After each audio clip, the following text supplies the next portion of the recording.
Well, COVID continues to disrupt rugby around the world. Obviously, that's kind of a small thing in the scheme of things. People's health and well-being is obviously more important than whether rugby games get played or not. But obviously, as rugby fans, it's pretty disappointing to see when this kind of stuff happens.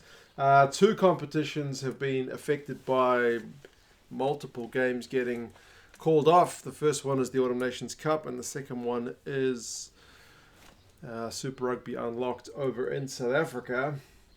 So if we start with the Autumn Nations Cup, it's just been really Fiji that's been affected. They're by no means the only team based in Europe to be affected by COVID cases. Racing 92 had some cases before their Champions Cup final, must be a month or two ago, and Wasps before the Premiership final. Sale Sharks have had cases. I'm sure there have been other teams that have had cases as well. It's just such an insidious thing. It's really hard to stamp out. But at the moment, Fiji are the team who have kind of, suffered because it's made its way into the camp. So the recent news out is that France ended up being awarded a 28-0 bonus point win over Fiji for that first cancelled game, which would have been played on Sunday over in Europe, Monday morning over here in New Zealand. They essentially had one initial case, and then that was four more cases. So based on those cases, they called off the game. And they said in a statement, no fault is apportioned to Fiji Rugby, but competition rules basically dictate that if one team is primarily responsible for a match not being able to take place, then 28-0 bonus point loss and win to the other team is the result. So yeah, that means the French go the top of Group B in the Autumn Nations Cup, based on points difference, 28 points to nil. That's pretty good for your points difference. However, the plot's kind of thickened a little bit. Remember, you've also got Scotland and Italy in that pool. France is going to play Scotland. Fiji is due to play Italy this weekend. That game has also been called off because apparently the 5 cases has now become 29 cases in the Fijian squad.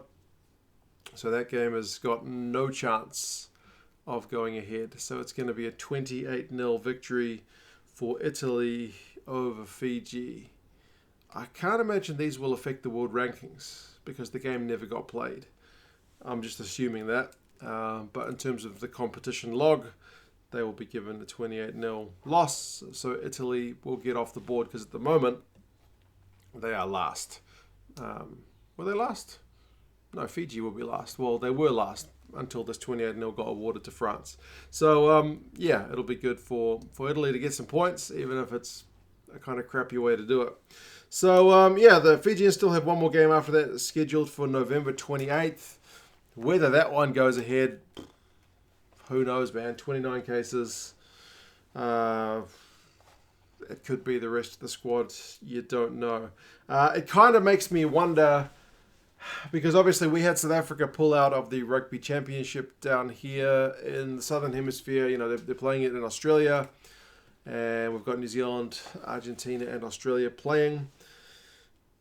It makes me wonder whether we couldn't have had Fiji down here playing in the Rugby Championship. Man, I know a lot of the Fijian players are based in France, so it kind of made sense to keep the guys in Europe. But from the preview of the squad and some of the feedback I got, a fair few of those guys are actually based in Fiji.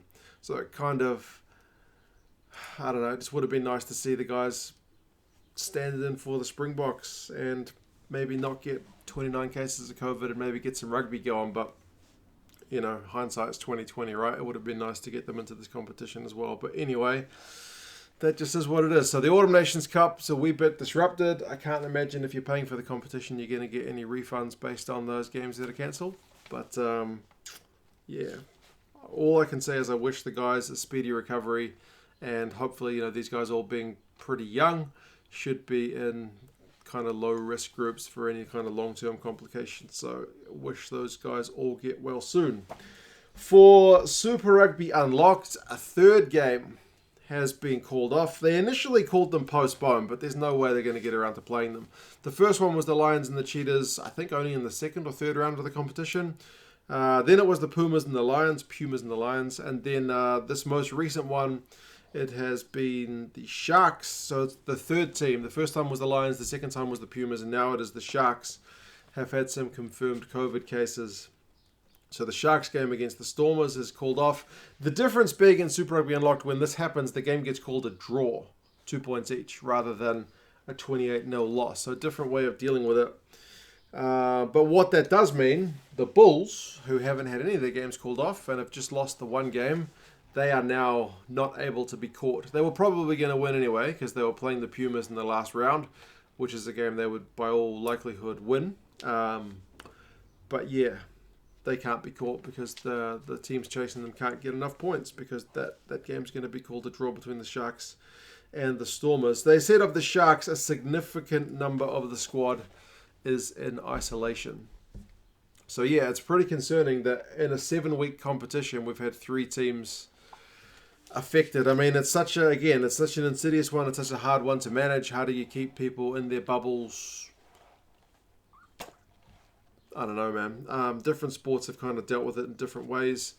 But I know the Curry Cup is going to go on in South Africa, so they may have to look at the way they're managing things and maybe look at host cities or something. I don't know if they'll have time to change anything, but I know that's what other sports have done, kind of create a bigger bubble. But rugby teams are pretty big in terms of the number of players. So, yeah, it seems like a pretty tough one, but the number of games affected is certainly pretty high. The Bulls and the Pumas are still supposed to go ahead, despite the fact that the Pumas had their game called off last week due to COVID cases. The game has been moved from a Friday to a Saturday, so that should at least give the guys a bit more time to prepare. But yeah, overall, it's just pretty unfortunate news. So yeah, what do you guys reckon? Is 28-0 a pretty tough result for the Fijian guys to take, or do you think that's fair? Can you even see them getting a game? I guess if they had some different system where it was called a draw and then they managed to win their last game big, there would be like a potential of a team which had only won one game to do better than other teams which have played. I don't know, like the maths would be pretty tricky to do that, but by the looks of things, they're not going to get very far at all, losing their games 28-0. The Scotland game, I mean, for mine, would seem like maybe a wee bit of a long shot, but I don't know. It depends how well their isolation and recovery period goes for the Fijian guys. So yeah, the Italian guys will have another week to sit. And if you're a Bulls fan in Super Rugby Unlocked, how happy are you that your victory is guaranteed? It was pretty much already assured anyway, but now it's a thing. Super Rugby Unlocked champions. Do you care about it, or are you more looking forward to the continuation of the Curry Cup rather than this 7-week kind of impromptu competition? But yeah, it's unfortunate, but as I said, in the scheme of things, get the guys healthy. Everything else is secondary. It's just disappointing. So yeah, you guys let me know your thoughts, and I'll talk to you guys again soon. See you later.